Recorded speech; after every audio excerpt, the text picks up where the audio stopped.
High in the frozen Swiss Alps, a lonely research station clung to a cliff as a violent storm roared across the sky. Inside, a single man worked without rest, Dr. Victor Frankenstein. His laboratory glowed with cold blue lights, humming machines, and tangled wires. This hidden place was where he challenged the laws of life and death. Victor had not slept in days. His eyes trembled with obsession as he stitched synthetic muscle to tissue, whispering to himself that life was nothing more than a puzzle waiting to be solved. On a steel table before him lay a lifeless body, pieced together from flesh and machine. Terrifying yet strangely tragic. As thunder cracked over the mountain, Victor seized his moment and pulled a massive switch. Electricity exploded through the coils. Sparks shot across the room. The ground shook. Then, the body moved. The creature's eyes opened, glowing, confused, almost human. Victor stepped back, breathless.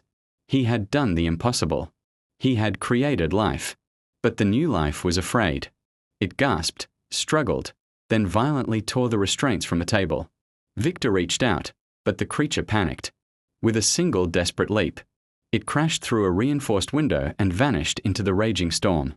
By sunrise, the storm had calmed, leaving behind deep footprints in the snow. Victor followed them, terrified and guilty. His creation was alive and alone in a world that would never understand it. Meanwhile, the creature wandered through dark forests, watching humans from a distance. It learned how they spoke, how they laughed, how they lived. It wanted to belong, but it knew it never could. Villagers whispered of a giant shadow stalking the woods. Doors were locked. Fear spread. But the creature wasn't hunting anyone. It was hiding from them. One quiet night, it sat beside a moonlit river, staring at its reflection, asking a question that burned in its mind. What am I?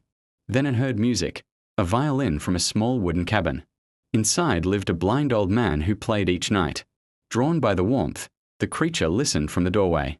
For the first time, it felt peace. But that peace shattered when the old man's family returned. Terrified, they screamed and attacked. Heartbroken, the creature fled into the rain. Feeling rejection cut deeper than any wound. Loneliness twisted into pain. Pain into anger. And anger into a desire for answers. Victor spent night after night tracking sightings and clues. His chase led him to an abandoned mountain chapel, a place of broken walls and forgotten memories. There, in the ruins, he finally met his creation again. Lightning flashed. The creature stepped into view, stronger, scarred, eyes filled with sorrow and fury. Its voice shook as it asked, "Why did you make me, if the world was never meant for me?" And in that moment, Victor realized the terrible truth.